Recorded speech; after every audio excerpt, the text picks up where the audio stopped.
سڵاتان لەبێت و ئەم کاتتان باش بینەرانی خۆشەویستی تەلەڤیزیۆنی کۆمەڵە لە خزمەتتانداین بۆ پێشکەشکردنی زنجیرە بەرنامەکانی تەلەڤیزیۆنی کۆمەڵە بۆ 42هەمین ساڵیادی دامەزراندنی حزبی کۆمۆنیستی ئێران. میوانی هەمڕۆی بەرنامەکەمان زۆر بەڕێز کاک سەلام قادری هەنجامی کۆمیتەی ناوەندی کۆمەڵەیە. کاک سەلام سڵاوت لێبێ و زۆر سپاس کە بەشداری لەم بەرنامەیە. سڵاو بۆ جەناب تو ئەوکارانت لە خزمەتتانە. زۆر سپاس. وەکو لە پێشەکیەکە ئاماژەم پێدا کاک سەلام لە 42هەمین ساڵیادی دامەزراندنی حزبی کۆمۆنیستی ئێران داین. سوودەکان و زیانەکانی دامەزراندنی ئەم حزبەیەوە چۆن هەڵدەسەنگێنن؟ وەڵا سەرەتا پێم وابێت ناتوانین بڵێ زیان، بەڵام کۆمەڵێک کەم و کوڕی هەبووە کە دواتر ئیشارەی پێەکەین. پێم وانە بێ هیچ زیانێکی بوو بێ دامەزراندنی حزبێکی کۆمۆنیستی شۆڕشگێر کە دامەزرا بۆ ئەوە خزمەت بە کۆمەلگای ئینسانی بکە لە وڵاتێکی مشەخەص وەکو ئێران بۆ ڕێکخستنی کرێکاران و زەحمەتکێشان، بۆ تونند و تۆڵکردنی پەیوەندی کرێکاران و زەحمەتکێشان لە ئاستی سەراسەری و لە کوردستان کە پێشتر کۆمەڵە لەوێ ڕێک خرابوو. دامەزراندنی حزبی کۆمۆنیستی ئێران دوو هۆکاری هەبوو. یەکێکی ئەوەی کە کۆمۆنیستەکان لەسەر ئاستی سەراسەری تەعەڕوزیان پێکرا بوو، زۆرێکیان تەنجێنرا بوونە زیندانەکان و ئەوانەیان کە توانی بوویان لە دەستی سەرکوتو ئەو ماشینی کوشتاری جمهوری ئیسلامی ڕابکەن و بگەنە کوردستان. ئیدەی ئەوە مەترەح بوو کە تەشکیلی حزبێکی کۆمۆنیستی ئێران ئەتوانێت بێ بە سەنگەرێک کە کۆمۆنیستەکان لە ئاستی ئێرانە، ئەوەی کە لە ئێران لە هەموو شارەکانی ئێران مەیلێکی بۆ خەباتی کۆمۆنیستی هەیە، سەنگەرێک بەخۆیەوە شک دەبات و تەنانەت لە حاڵێکا کە تەعەڕوز دەکرا و یەک لە دوای یەک کۆماری ئیسلامی ئەحزابی کۆمۆنیستی لە سەتحی ئێرانە، دەستە و گروپهای کۆمۆنیستی لە سەتحی ئێرانە متەلاشی دەکرد. لەو حاڵات دروستکردنی حزبی کۆمۆنیستی ئێران ئومیدێکی گەورەی دەبەخشیەوە بە ئینسانهای شۆڕژگەر لە ئاستی ئێرانە. تەبیعەتەن ئەگەر سەیری بەشەکانی تری کوردستانیش بکەی، هەمیشە لە ئەوجی دەورانێکە کە گۆڕان لە وڵاتانە دێتە پێشەوە یا سەنگەربەندی و سەفبەندیەکان حاد دەبێتەوە. بۆ نمونە لە باکوور کەوتنە بیری ئەوە کە هەدەپە و ئەوەی کەیسە بوو بە دەمپارتی لەگەڵ چەپەکانی تورکیا هاوپەیمانی بکات و خەباتەکەی باتە ئاستێکی سەراسەری بۆ ئەوەی تا ئەو کاتێک کە تۆ بەشێک لە وڵاتەی تەبیعەتەن هەر سەفبەندیەکیش کە تایە قەراردەگری سەفبەندیەکی سەراسەریە. نۆ تۆ ئەگەر خۆت مەحدود بکەیتەوە بە ناوچەیەکی ئەو وڵاتە، بەکردەوە دەبینی کە ئەوە جوابگونیە و مەجبور دەبیچیت لە ئارایشی تەشکیلاتی خۆت لەگەڵ سەفبەندیەکی سەراسەریە تێکەڵ بکەی. ئێستا چە ئەو ئارایشە تەشکیلاتیە لە چوارچێوی هاوپەیمانی بێ لەگەڵ ئەحزابی سەراسەری شۆڕژگێر ئەوە متەرەقی، چ ئەوەی کە لە ئەسڵەن ساختاری تەشکیلاتی یەک حزب بێ. ئەتوانێت هەر کامێک لەم دوو حاڵەتەی بێ. لە ڕۆژاواش بینیمان لە ڕۆژاوایش کە هێزەکانی ڕۆژاوا سەرەتا لە ناوچە کوردنشینەکان بە ناوی یەپەژێکاریان دەکرد و ئەوانە دوایی هێزەکانی سووریی دموکراتیکیان دروست کرد. یەک هاوپەیمانی کە تەنیا کورد نییە، یەک هاوپەیمانی کە هەموو وڵاتی سووریا دەگرێتەوە. ئەو تەجروبانە نیشان دەدەن کە خودی ئایدیای ئەوە بیرکردنەوەی ئەوەی کە لە چوارچێوەی حزبێکی سەراسەریە خەباتی شۆڕژگێڕانی کوردستان گرێ درێ بە خەباتی سەراسەری، ئەوە هیچ شتێک لە وڵاتبوونی کوردستان کەم ناکاتەوە، هیچ شتێک لە مافی خەڵکی کوردستان کەم ناکاتەوە. چونکە ئەو ڕۆژەی کە خەڵکی کوردستان بێوێ جیا ببێتەوە لە وڵاتی ئێران، ئەو ڕۆژەی کە خەڵکی کوردستان بێوێ لە ڕەفراندۆمێک مافی دیاریکردنی چارەنووسی خۆی بەدەست بێنێت و بەو قەناعەتە بگا کە جیا ببێتەوە، ئەوەی کە پێشتر لە چوارچێوی حزبێکی سەراسەری خەباتی کردووە، ئەوە هیچ وڵاتبوونی ئەوەی کە مافی دیاریکردنی چارەنووسی ئەو ناباتە ژێر پرسیار. بەڵام مادامێک کە تۆ لە وڵاتێک وەکو ئێران دەژیت، تەبیعەتەن پەیوەندی کرێکارانی کوردستان و کرێکارانی ئاستی ئێران و کۆمۆنیستەکان و ئینسانهای شۆڕژگێڕ و متەرەقی لەو چوارچێوە یان لە چوارچێوەی هاوپەیمانی کۆمەڵەیەک کە لە کوردستان نفوزی بوو لەگەڵ ئەحزابی چەپی سەراسەری دەیتوانی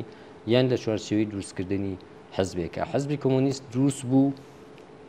چون ئەیویست نیشان بدا و نیشانیدا کە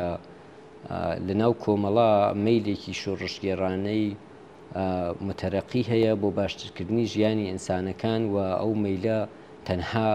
بە کورد و غەیری کورد و گرێ نەدراوە و ناسیۆنالیزم لە ناو کۆمەڵا ئەگەر ڕیشەیەکی نەبوو کە ڕێگر بێ لە ئەوە وە دواتریش بارها لێکدانەوەی جۆرا و جۆر لەسەر و حزبە هەبووە بەڵام چۆن زەرورەتەکەی خودی زەرورەتەکە خودی ئیدەی ئەوەی کە لە چوارچێوەیەکی سەراسەری خەبات بکەین بۆ خۆنساکردنەوەی و تەبلیغاتێش کە لە دژی خەبات و شۆڕشی کوردستان دەکرێت هێشتا معتەبەر و لەسەر جێگەی خۆیەتی ئەلا ڕەغمی هەموو کەم و کوڕیەکان ئەلا ڕەغمی هەموو فشارەکان و انتقادات و بەتایبەت فەزایەکی و تەبلیغاتایەکی ناسیۆنالیستی کە لە کوردستان دەکرێت ئەم حزبە هەمچنان زەرورەتەکەی لەسەر جێخۆیەتی بۆیە هەمچنانیش ماوە و ڕاگررتنی ئەو حزبە تەنانەت ئەگەر هۆکارێک بێتە هۆی ئەوەی ئەو سەرکەوتنانی کۆمەڵە بەدەستێنەوە ئەو بەدەستینێنێ کە لە دەروی ئیرادەی ئێمە بێت و لە ناو بارودۆخێک کە کۆمەلگای ئێران پێایە تێدەپەڕێت و ئەوانە یان سەرکوت و عامڵهایە کە وەختی خۆی ڕێگر نەبوون کۆمەڵا لە شرایەتێکی تر توانی ئیجتیماعی بێتەوە تەنانەت ئەگەر ئەو عامڵانەی کە بەرەگرن لە ئیجتیماعی بوونەوەی نەیەڵن بە سەرکەوتنی تەواو بگەین بەڵام خودی ئیدەی ئەو حەزبە هیچ وەختێک شتێک نەبووە کە لی پەشیمان بیت یا مەسەلەن نەهێشتنی ئەو حزبە کۆمەک بە هیچ ئەمرێک ناکات لە ڕاستی. بەڵێ زۆر سپاس کاک سەلام هەر لە درێژەی قسەکان خۆتا پرسیارێکم بۆ دروست بوو بۆ کوردستان هەڵبژێردرا بۆ دروستکردنی حەزبی کۆمۆنیستی ئێران و ئاماژەتان بە کەم و کۆڕی کرد چ بکرێت کە ئەو کەم و کۆڕیانە لا ببرێت و بۆ هەرچێک گەشەسەندنی زیاتری حەزبی کۆمۆنیست. کوردستان هەڵبژێردا چون لە کوردستان بزوتنەوەی کوردستان بە کۆمەڵێک دلیل چاوێکی کراوەیتری هەبوو کراوەتری هەبوو بە نسبەتی حکوومەتی تازە هاتووە سەرکار حکوومەتی دژە ئینقلابی و سەرکوتگەری خومینی چون خەڵکی کوردستان هەمیشە بێبەری بوون لە حکوومەتی نەتەوەی خۆیان ڕەنگە ئەوە هۆکارێک بوو بێت هیچ کاتێ نە حکوومەتی شانشاییان بە حکوومەتی خۆیان زانی نە حکوومەتی کۆماری ئیسلامی هەمیشە حکوومەت لای ئەوان بە معنای مطلقی مافەکانیان یخسوۆتە ژێر پێ هەمیشە هەر کاراکترێک لە کوردستان ویستە بێتی مافی ڕەوای چالاکی سیاسی وەکو کوردێک چالاکی سیاسی بە هەر بیر و بۆچوونێکەوە تەنانەت لە کوردستانە ئەو مافەی خۆی بێوێ بەکردەوە دەربێنێ هەمیشە تەعەڕوزی پێکراوە خەڵکی کوردستان و ناوچەکانی کوردستانی هەمیشە لە لەحازی ئابوورگە دواکەوت و ڕاگیراوە بۆیە خەڵکی کوردستان چاوێکی تیشتری بووە لە بینینی ماهیەتی دەوڵەت و شۆڕشگێڕانیش لە کوردستانە توانیویانە ئەو سەردەمەی شۆڕشی ئێران توانیویانە لەو مەجالەی کە دەوڵەتی شانشایی دەڕوخێ هێشتا دەوڵەتی ئیسلامی بە تەواوەتی دەسەڵاتی نەگرتووە و لەو بەینا فورجەیەک پێشاتووە ئازادیەک پێشاتووە و لەو فورجەیە کە نیشان دەدا بوونی ئازادی چەنە بۆ گەشەی کۆمونیزم و بیر و بۆچوونی متەرەقیانە مهمە توانی لە کوردستانە کۆمونیزم بێ بە بزوتنەوەیەکی کۆمەڵایەتی بزوتنەوەیەکی کۆمەڵایەتی کە ڕەنگە تۆ بتانی شارێکی لێ بگری یا گوندێکی لێ بگری بەڵام چۆتە ناو دڵی تاکتاکی ئەو کۆمەلگایە و لە ئاستی کۆمەلگایەک ئەنرژی دەگرێ خوێنی کۆمەلگایەک بە پێیا تێدەپەڕێ و لە کوردستانە هەر ئەو هۆکارانە وای کرد کە کۆمەڵە تاقە هێزێکی کۆمونیستی بێ لە ئاستی ئێرانە کە بە تەوان و بە نیرویەکی زۆرەوە هێشتا پابەرجا بوو و توانی بووشی بەهۆی موقعیەتی مەرزی کوردستان کە لەگەڵ کوردستانی باشوور سنووری هەبوو و دەرزێکیش کە شەڕ دروستی کردبوو لە بینی دوو دەوڵەتی کۆنەپەرستی ئیسلامی و دەوڵەتی بەعسیدا مەجالێک بوو کە کوردستان بەشێک لە کوردستان هێشتا بەدەست کۆمەڵەوە بوو و دواتریش هەر هێزی پێشمەرگەی کۆمەڵە ئەو مەجالەی هەر بەرزیندویی ڕاگرت ئەوە کارێکی کرد کە ئەگەر بەرعەکسیشی بواە بە کۆمەڵی هۆکار فەرزکە لە مەرزی ئەفغانستانیش کۆمونیستەکان بەهێز بوونایە لەوانە بوو هەموو کۆمونیستەکانی ئێران ئۆزم لە کوردستانیش بچین لەوێ بە سەنگەری مقاومەتی خۆیانی بزانن و تێیدا سەنگەر بگرن یا حتا مەسەلەن غیرە کۆمونیستەکانی کوردستانیش ئەگەر لە گۆشەیەکی تری ئێران و مەجای هەڵسوڕان ببوایە و کوردستان ئەو مەجالە لە کوردستان هەیە نەبوایە تەبیعەتەن ئەیتوانی لە شوێنێکی ترەوە ئەو خەباتە سەنگەر و موقعیەتی لەوێ بێت بەڵام مهم ماهیەتی ماهیەتی بزوتنەوەکەیە کە حتا حزبی دموکرات بۆ نمونە کە حزبێکی ناسیۆنالیستە هیچ وەخت نەیوتووە مەسەلەن کوردستان هەمیشە مەسەلەن خۆی لە ئاستی سەراسە وتوێ مەسەلەن ئێمە خەبات دەکەین بۆ دموکراسی لە ئێران خودمختاری لە کوردستان خۆدە ئەوە واد لێ دەکات تۆ ئەگەر خەبات دەکەی بۆ شوێنێکی ئێران کە بەشێ کە کوردستانە و خەباتی تۆش مادامی مویەسەر دەبێت کە لە ئاستی ئێرانە دموکراسی بیانی تۆش خەباتەکەت بە مەزمونێکی تر و هەر سەراسەریە ینی ئەگەر لە مەشهەد و ئیسفەهانی شامەوقعیەتی ئەوەت بۆ بکرێت لەوێ مستەقەربی هەر ئەو خەباتار ئەو ماهیەتەی هەیە لە ئەوروپای شۆبیکە هەر ئەو ماهیەتەی هەیە بۆیە ڕێکەوت وا بوو کە لە کوردستان بێ ئەو شانازیەی کە شۆڕشکێڕانی کوردستان و خەڵکی کوردستان پێیان بڕا ئەو شانازیە کە بن بە سەنگەری شۆڕشی ئێران بەڵام بەداخەوە کاراکترەکان ئەیجنتەکان هەڵسوڕاوانی سیاسی کە لە چوارچەوەی حزبی کۆمونیستی ئێرانە ئەزوم لە زۆرێک لە موسسینی خۆی دوایی خۆیان نەیانتوانی نەیانتوانی کە ئەو ئینشعابێکیان کرد بە ناو ئینشعابی کۆمونیزمی کرێکاری نەیانتوانی بەڕاستی من پێم وایە زۆرێک کەس قەرزار وەکو کەس وەکو کەسایەتی وەکو فعالی سیاسی قەرزاری کۆمەڵان چون کۆمەڵە بەڕاستی ئامێزی کراوە بوو تا ئێستش ئامێزێکی کراوەیە حزبی کۆمونیستی ئێران نیشاندەری ئەو مەیلە پۆڵاینەی کۆمەڵەیە بۆ ئەوەی خەباتی کرێکارانی کوردستان و کرێکارانی سەراسەری و تەنانەت لە ئاستی ناوچەیشە کۆمەڵە هەمیشە پشتیوانی هەر خەباتێکی شۆڕشگێڕانە و دژی هەر ستەمێک بووە لە مەسلەی مۆزەعمان بەرامبەر مەسلەی فلستین لە مەسائلێکە لەو منتەقەیە بۆ مەوازعەکە بوومانە هەمیشە وەکو جەریانێکی ئینتەرناشناڵ وەکو جەریانێکە لە عینی حاڵیوا لە یەک نوختە و بۆ خەڵکی لە یەک ناوچە خەبات دەکەین بەڵام هاوپەیمانی خۆمان بە هاوپەیمانی منتەقەی و جەهانی خۆمان بە چینی کرێکار دەزانین بە خەڵکی ستەمدیدە دەزانین و هەمیشەش پێم وایە ئامێزی حزبی کۆمونیستیەران نیشانی داوە کە ئێمە ئامێزێکی کراوەمان بووە بەڵام ئەو پرۆسەیە خەڵکی تر نەیانتوانی بەڕاستی بە سەرکەوتووی دەوری تیا بگێڕن بە دواتر ئەو حزبیان متهم کرد بە ناسیۆنالیزم لی چوونە دەرۆ دوایی بۆ خۆیان شەخشەخ و لەدلت بوون و ئەویشە لە واقع ناکامیەکانی حزبی کۆمونیستی ئێرانیش ڕەبتی بە خودی حزبەکە و کەمبوودی میل یا تەوان و ئێنەرژی لەنا ئەو حزبە یا ئشتبابوونی بیر و بۆ چوون و ئیدەکە نەبوو حزبێک دروست بوو لە دەروی وڵات دروست بوو لە دەروی شارەکان دروست بوو وەکو کۆمەڵە نەبوو کە لە ناو دروست بوو لە ناوش ئیجتماعی بوو ئاستی سەرکوت و خەفەقانیش لە ئێران بەس حدێک بوو کە هیچ وەختە و حزبە نەیتوانی لە ئاستی سەراسەریە ئەو کۆمەڵایەتی بێتەوە وەکو کۆمەڵە ئەوە واقعیەتێکە ئەمە کاریگەری هەبوو لەسەر بەشێک لە موسسین و لە ئەندامانی ئەو حزبە کە پێیان وابوو ئەگەر ئێمە نەمانتوانیوە سەرکوت بین و دەلیلەکەی لە خەفەقانان نییە دەلیلەکەی لە ناو خۆمانە بۆی دەگەڕان احتماڵان ئەوان وا تەبلیغیان دەکرد لە مەیلێکی ناسیۆنالیستی لە ناو خۆمان و ئەوانە کە بەڕاستی ئەوانە سەرکەوتوو نەبوون لە وەفاداربوون بەو تەسمیمە دروستە بەو تەسمیمە مێژوویە و دواتریش دەرکەوت لێکدانەوەیە کە منجەر بوو بە ئینشعاب لە حزبی کۆمونیستی ئێران و دروستکردنی حزبی تر و ئەوانە ئەو لێکدانەوەیەکی غەڵەت بوو و خودی ئەو ئینشعابە و ئەو نەوعە هەڵسوکەوتەی کە ئەو تەیفە کردیان بە حزبی کۆمونیستی ئێران بۆ بەباشترین بەڵگە بۆ ئەوانەی کە دژایەتی و حزبە دەکەن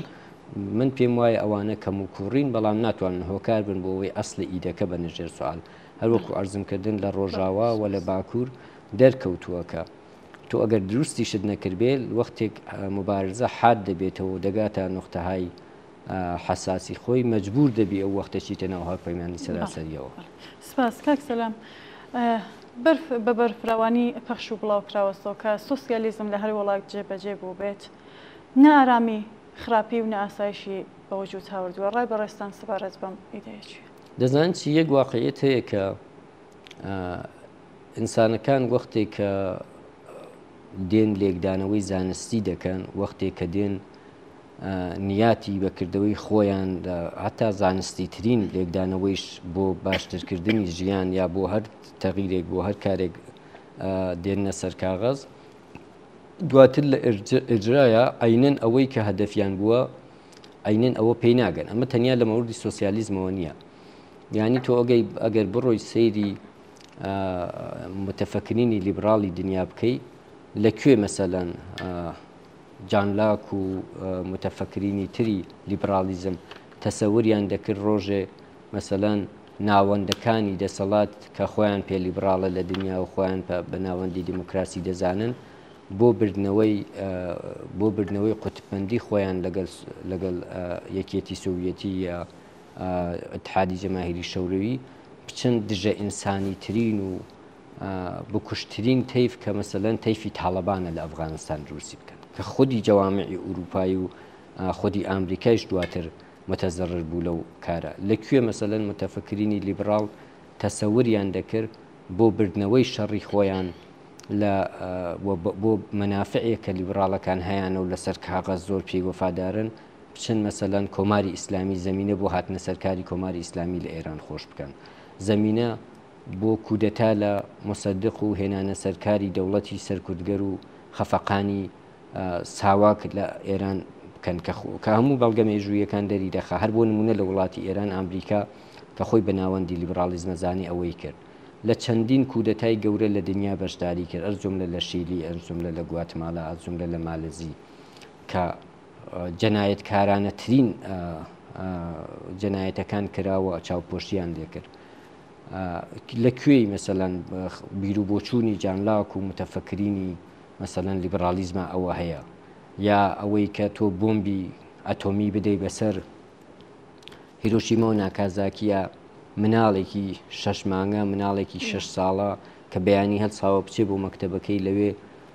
بۆمبی ئەتۆمی بەسەرا بدرێت لەکوێی مەسەلەن بیر و بۆچوونی لیبرالیستیا هەیە کە تۆ پشتیوانی بێ ئەملا و ئەولا لە دەوڵەتی ئیسرائیل بکەیت و ئەو هەموو قەتڵ و عام و جەنایەت و تاوانە جەنگیەی کە نێتانیاهوو دەیکات لە فلستین بە هەموو شێوەیەک چاوپۆشی لێ بکەیت و پشتیوانی بکەیت و دەوڵەتی ئیسرائیل پشتە بکەیت ئەگەر بگەڕێیتەوە بۆ ئەوەی کە چ سۆسیالیزم چ لیبرالیزم ئەوەی کە لەسەر کاغەز نووسیویانە ئەوەی کە بە ئامانجی خۆیان دایان ناوە دروستکردنی کۆمەلگایە کە ئینسانتیایە ئازاد و بەختەوەر بێت چون ئەوانیش ئەدعای ئەوە دەکەن لیبراڵەکانیش ئەدعایەوە یەکەن تەبیعەتەن هیچ کامێکیان بە سەرکەوتنی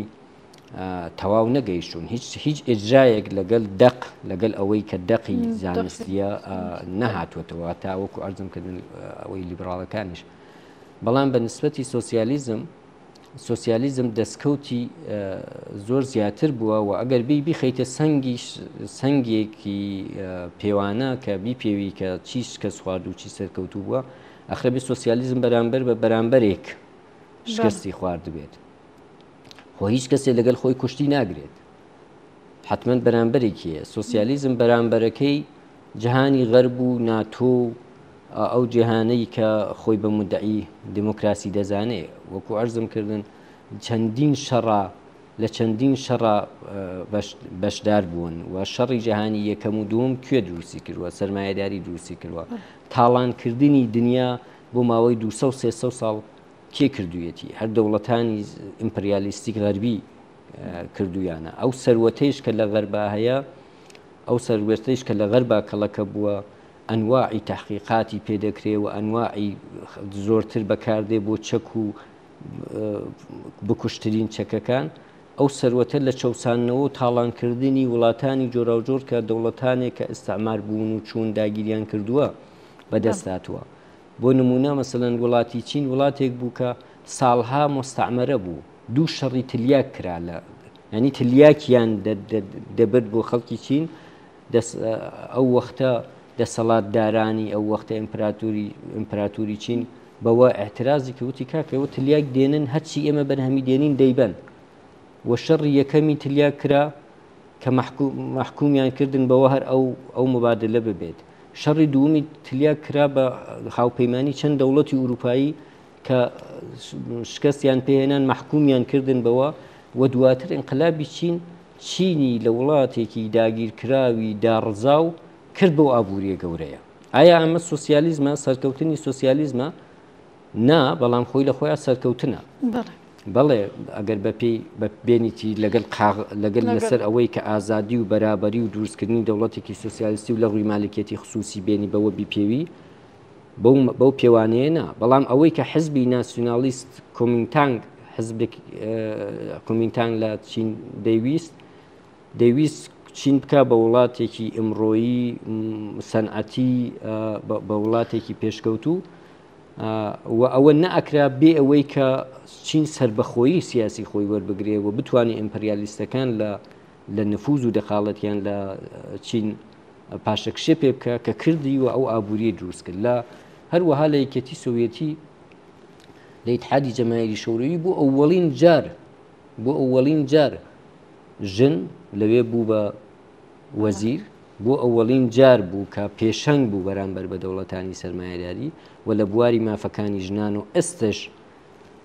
بەشێک لەو مافانەی کە ژنان لە هەموو دنیا بەدەستیان هێناوە مەدیونی ئەو شۆڕشەیە لە بواری مافی نەتەوەیی و حەقی دیاریکردنی چارەنووس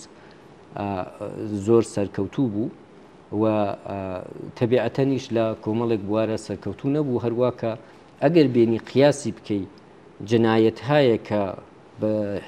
لایەنی بەرامبەری کردوویەتی لە هەموو ئاستی دنیا و موسیبەتێک کە نهێناوێتەوە تا ئەوەیش کە ئێستا ئێمە نازانین ئەو ژینگەیە کە تیا دەژین هەلپەرستی و قازانجپەرستی نظامی سەرمایەداری بەرەو کوێی دەبات خەریکە هەموو کۆی زەوی ژینگەکەی بەهۆی ئستفادەی قازانجپەرستانەی سەرمایەدارەکان ئەبێتە قوربانی تۆ ئەگەر بیخەیتە سەنین پێوانە ناتوانانی بە هیچ کامێک لەم دوو مۆدلە بێژی بەرەندە بێژی سەرکەوتوو بەڵام تەبیعەتەن لایەنی سەرمایەداری دەم و دەستگای تەبلیغاتی و ماشینێکی گەورەی تەبلیغاتی هەیە کە ئەوێ ئەوە ئەلقا بکا بە جەهان بەڵام ئیدەی سۆسیالیزم ئیدەی باش جامعەیەکی ئینسانی جامعەیەکی کە ئینسانەکان تایە هەروە کە نیازیان بەرابەرە تەئەمینی ژیانیشیان بە پێی نیازیان بکرێت بەڕای من ئەو ئیدە معتەبەرە هیچ وەخت لە ئاعتیبار ناکەوێت کاک سەلام دواتر سەبارەت بە ئاعتیبار قساکەین بەڵام ئێستا پێم خۆشە بپرسم کە زۆرێک لە بیرمەندان بڕوایان وایە کە سۆسیالیزمی کاتی مارکس و ئەنگێڵس و لێنین و ڕۆزا لۆکزامبەرگ ئێستا زۆر کۆنا سۆسیالیزم بۆچی ئێستا گرنگە بۆ بڕوایان پێ هەیە لە ڕاستیە بیرمەندانێک کە بیرمەندی لایەنێکی مشەخەسن لە دنیا وەکو ئەرزم کردن بەرامبەرکەیەکی فکری مبارزەیەکی نەزەری شەیە ئەوە ئەو بیرمەندانن کە لە ئەوجی سەرکەوتنی سۆسیالیزم و شۆڕشی ئۆکتۆبریشە تۆ بیرمەندێکی سەرمایەداری پەیان ناکرد کە دیان بەوەدا بنێ کە ئیدەی سۆسیالیزم ئیدەیەکی باشە شەریفە دنیا پێش دەخا ئەوە شتێکی تازە نییە هەمیشە کۆمەڵێک کەس پێیا دەبن کە خاوەنی ئەو جۆرە لە بیرکردنەوەن بەڵام وەکو لایەنی سۆسیالیستیەکەی چاڵشهایەک بۆ بزوتنەوەی سۆسیالیستی بۆ بیرکردنەوەی سۆسیالیستی لە ئاستی دنیا پێش هاتووە دوای ئەوەی کە یەکێتی سۆڤێتی بە ناوی ئەوەی کە ڕەنگە مخاتەبی ئێمە زۆر ئەو کەلمە بۆ ئیتحادی جەماهیری شەوڕەوی کە بە کوردی ئەڵەن یەکێتی سۆڤێتی ئەو کاتە وەکو نوێنەر و مودعی سۆسیالیزم لە واقعان ئەوەی کە پیادەی کرد سەرمایەداریەکی دەوڵەتی بوو ینی سەرمایە و ئەمکاناتێک کە قەت پێشتر بەدەستی سەرمایەدارەکان بوو لە تەمەڵکی دەوڵەتا قەراری گر ئەو بوو کە ئەو وەختە بۆ خەڵک نیازەکانی خەڵکی جواب ئەمە سەرمایەداریەک بوو کە لە دەستی دەوڵەتا بوو و ئەم سەرمایەداری دەوڵەتیە لە مقابلی بازاڕی ئازادا کە جۆرێکی تر بوو لە سەرمایەداری تەبیعەتەن ئەمە سەرکەوتوو نەبوو و ساڵهای ساڵ بوو کە سۆسیالیستەکان لە دنیا دەیانوت ئەوە سۆسیالیزم نییە نا دەوامهێنانی سۆسیالیزمە نە شکستیشی ئەبێ بە شکستی سۆسیالیزم بەڵام ئەو شکستەی کە ئەو مدعیەی سۆسیالیزم کە بلەخەرە ادعای ئەوەی کە ئێمە هێشتا سۆسیالیستین و درێژەی ئۆکتۆبرینی دەکرد ئەوە کارێکی کرد کە شکستی ئەوە هەڵوەشانەوەی یەکێتی سۆڤێتی مەجالێکی زیاتریدا بە بیرمەندانی لایەنی بەرامبەر حتا یەکێک لە بەناوبانگترینیان کەسێک بە ناوی فۆکۆیاما بوو کە ئیدەیەکی بناو ئیدەی پایانی تاریخ مەطرح کرد یانی وتی تەواو سۆسیالیزم سەرکەوتوو نەبوو ئەوە سۆسیالیزم شکستی خوارد و لیبرالیزم ئیتر کۆتایی تاریخە ئیتر لیبرالیزم ئەمە ئەو مدلەیە کە سەرکەوتوو بوو و بەختەوەری بۆ دنیا دێنێت و ئەوانە بەڵام هەر لە دوای ئەوە لە دوای کۆتایی پێهاتنی ئەو دەوڵەتی کە بە دەوڵەتی سوسیالیستی تەبلیغیان دەکرد کە بە شکستی سوسیالیزمی تەبلیغیان دەکرد دنیا نائارامتر بووە نابەرابەرتر بووە تەمەرکوزی سەروەت زیاتر لە دەستی 1% لە دانیشتوانی دنیاە زۆرتری پێشکەوتنەکان دەکەوێتەوە خزمەتی دووبارە هەر ئەو 1% دەسەڵاتدارە فەقر و هەژاری و ئەنواعی موسیبەتی ئینسانی زیاتر بووە کەمتر نەبووە و ئەو قەیرانە ژینگەی گەیشت کە ئەمڕۆ هەموو دنیای تەنیوە و لە هەموو دنیا هەستی پێکرێەوە بزوتنەوەیەکی ژینگەی دژە سەرمایهداری لێ کەوتوێتەوە پس بەو معنایە ئەوە لەواقع بیرمەندانی سۆسیالیست هێشتا لەسەر ئەو ڕایەن کە سۆسیالیزم معتەبەرە بەڵام تەبیعەتەن تۆگەر لە تاریخی بیرکردنەوەی سۆسیالیستی و زانستی سۆسیالیستیا تۆ کەسێکی وەکو مارکست هەبوو بێ کە ئینسانێکی زۆر جامع ئەتراف بوو و ئەسڵ نخبەیەکی تاقانە بووە کە مێژوو بەخۆی نەبینیوە نە پێش مارکس نە دوای مارکس تەبیعەتەن تۆ وەختێک لە مێژوو تا کەسێکی وەکو مارکست بوو بێ هەموو ئەو بیرمەندانەی کە ئمڕۆ سعی دەکەن جواب بدەنەوە بە چاڵشهایە کە سۆسیالیزم هەیەی و بە ناکۆکی هەیە کە ئەو خەباتە سۆسیالیستیە لە چینش و لە رووسیەش هۆکاری سەرنەکەوتنی و ئەوانە تەبیعەتەن هیچ کامێک لە بیرمەندانێک کە سعی دەکەن جواب بەو چاڵشانە بنەوە بە تۆزی پێی مارکسی شتا ناگەنەوە ینی تۆ بینی خەباتی نەزەری و بیرمەندانی سۆسیالیست ئەمڕۆ چاڵشێکیانەیە لەوەی کە سۆسیالیزمی نوێ کە جواب بداتەوە بەو ناکۆکیانەی کە لە مێژوو بووە چی دەبێت من ئەتوانمەوە قبول کەم کە ئەوە خەباتێکی بەردەوامە هەروەها کە لایەنی بەرامبەریش لیبرالیزم نەیتوانیوە جواب بداتەوە بۆچی ئەو خەونانەی کە لیبرالیزم ئیدعای دەکرد لە واقعا لیبرالیزم ڕۆژ بۆ ڕۆژ کەوتوێتە موقعیەتێکی محافزەکارتر و ئەو لیبرالیزمی ئێستا هەیە لەگەڵ لیبرالیزمی دوای شۆڕشی فەڕەنسا بە هیچ شێوێ یەک ناگرنەوە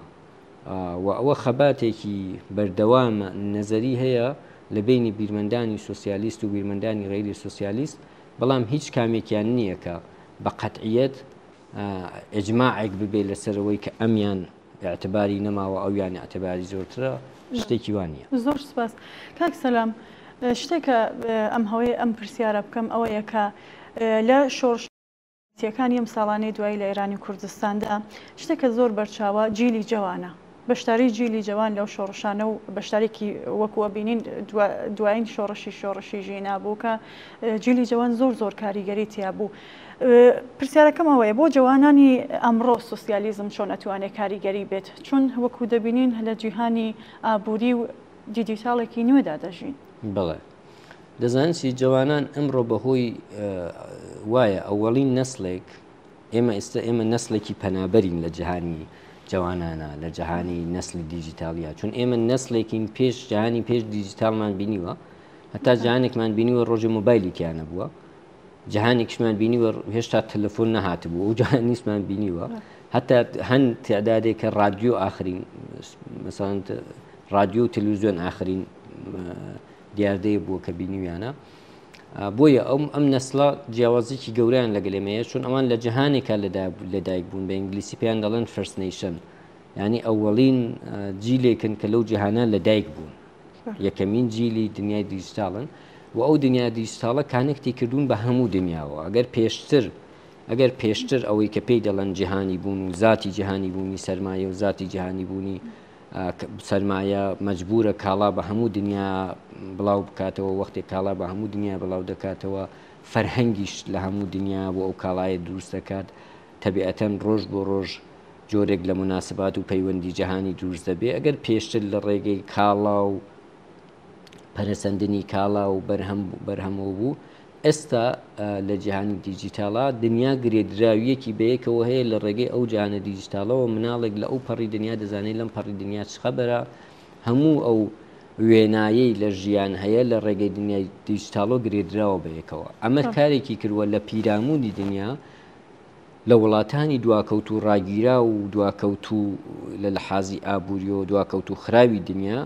فەرهەنگێکی جەهانی دروست بووە، فەرهەنگێکی جەهانی ڕۆژ بۆ ڕۆژ وە مەیلێک بە ئەوەی هەر ئەنچە لە تەواوی دنیا دەسترسی کەسێک دەسترسی پێ هەیە توش هەد بێت و لە خودی وڵاتانی سەرمایەداری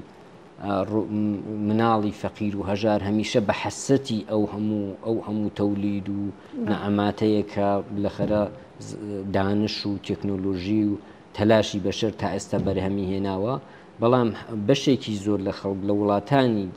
پێشکەوتووی دنیاشە بە کەمترین بە سەرەتاییترین نیازەکانیان وەکو مەسکەن و ئەوانش تەنانەت بۆ دەسترسی و تەئمینی ئەوانش لە قەیرانان تا تۆ بگرە تا مەسەلەن نەعەماتێکی تر تا بگرە کەسانێک لە مەسەلەن لە پیرامونی دنیاوە. ئەمە تینویەتیەکی دروست کردووە بۆ ژیانێکی باشتر، تینویەتیەکی دروست کردووە بۆ بەهرەوەری لەو نەعەمات و لەو ئیمکاناتە و تەبیعەتەن ئەم تینویەتیە ئەشە بزوتنەوەیەکیش دروست بکات، بزوتنەوەیەکیش دروست بکات بۆ باشترکردنی ژیان، بۆ ممکنکردنی دەسترسی بەوە. بەڵام لە عینی حاڵیەوەیشە ماشینی تەبلیغاتی سەرمایەداری زاڵە، ئەو ماشینە تەبلیغاتیە لە غەربیشە سعی دەکا بە هەر تاکێکی مەحرومی ئەو جامعە بیسەلمێنێ کە ئەوە حەقیقەتی مسەلەمە، ئەوەی کە هەیە هەروایە تەغییر ناکە واسن تەبیعەتی ژیانەکە تۆ لە نابەرابەری و لە مەحرومیەتا بژیت. ئاسان نییە بۆ مەسەلەن ڕەسانەهایە کە خەڵکین بە ئیمکاناتێکی کەم خەریکن کار دەکەن زاڵ ببن بەسەر ئەم ماشینە تەبلیغاتیە، بەڵام دوجار من پێم وایە ئەوە مەیلێکی جەهانی بۆ باشترکردنی ژیان دروست دەکا و پەدیدەیە کە پێی دەڵێن گلۆبال سیتیزنشیپ، شارۆمەندی جەهانی خەمەکانت ئەو خەمانەیە کە ئینسانێکی تر لە دنیاەتی ئێمە ئەمڕۆی بینین نیشانەکانی لە کوردستانی خۆمان ئەو پەڕی قارەمانەتی و گیانبازی دەکرێت بۆ پاراستنی ژینگە و ئەوە لە پێشکەوتوترین وڵاتەکانی دنیا ئەو بزوتنەوەیەکێ لە معاسرترین بزوتنەوەکانە. یعنی تۆ لە کوردستان لە گوندێکی کوردستان بیت لە ژینگە دەکەیتەوە، لەو پەڕی دنیاش بیت لە ژینگە دەکرێت و ئەیزانی و خەباتەی تۆ بیت لێ دەکەیتەوە خەباتێکی جەهانیە، قابلی احترامە، هاو ئاهەنگە لەگەڵ بزوتنەوەیەکی جەهانی. من پێم وایە بزوتنەوەی دژی فەقر، دژی هەموو ئەو مەعزەلاتی کە سەرمایەداری دروستی کردووە بە ناوگەزیر جەهانی دەبێتەوە و ئەمڕۆ ئەگەر ئەو بارودۆخەی کە ئێستا جەهانی دیجیتاڵەتی ئیمکانی ئەوەی ئاسانتر نەکرد بێتەوە سەختی نەکرد. زۆر سپاس کاک سەلام، وەکو دووە پرسیار ئەگەر بتانەوەی زۆر بە کورتی ئاماژەی پێ بکەن، چۆن بە کەسێک قەناعەت بێنین کە باسی اعتبارت کرد لە پرسیارەکانی پێشودا، چۆن بە کەسێک توانین قەناعەت بێنین کە کۆمۆنیزم هێشتا اعتباری هەیە؟ لە ڕاستیە ئەوەی کە کێشەیە وەکو عەرزم کردن نەبوونی سەروەر نییە، نەبوونی ئیمکانات نییە، نەبوونی ئیمکانات نییە بۆ ئەوەی بارها بەشەر ژیانی لەمە باشتر بێ. ئەوەی کە مانعە مالکیەتی خصوصیە، مالکیەتی خصوصی وەکو ذاتی سەرمایەداری، مالکیەتی خصوصی وەکو مەسلەیەکی حیاتی بۆ سەرمایەداری، مالکیەتی خصوصیە کە وای کردووە هەموو ئەو شتانەی هەموو بەشەر بەشدێت نیازی پێێتی لە تەمەلوکی 1% لە ئینسانەکانە بێ. هەموو سەرمایەیە کە بەکاری هەموو ئینسانەکان لە گۆشەکناری دنیا و مەوادی ئەوەڵیەکەی و ئەسەن کارێکە بووەتە هۆکاری دروستبوونی هەمووی لە گۆشەکناری دنیا بە تاڵان کراوە و براوەتە ئەو مەراکزی سەرمایە و بە زەحمەتی ئینسان بەرهەماتوە. ئەمڕۆ لە تەمەلوکی 1%دایە و ئەو 1% جیهانی بەرەو کاولکاری زیاتر بردووە و من پێم وایە هیچ جوابێک لەوە معتەبەرتر نییە بۆ سۆسیالیزم و کۆمۆنیزم کە ئەوەی کە سەرمایەداری دەیکا 90% ئینسانەکانی لە مالکیەتی هەموو شتانێکی هەمومانە مەحروم کردووە. دەیکەوایە بۆچی ئێمە بەرعەکسی نەکەینەوە ئەو 1% لە مالکیت مەحرومکەین، لە مالکیەتی خصوصی، لە مالکیەتی خۆیان و ئەوانیش وەکو ئێمە بەشدار بن، وەکو ئێمە مالک بن، وەکو ئێمە بەهرەمەند بن،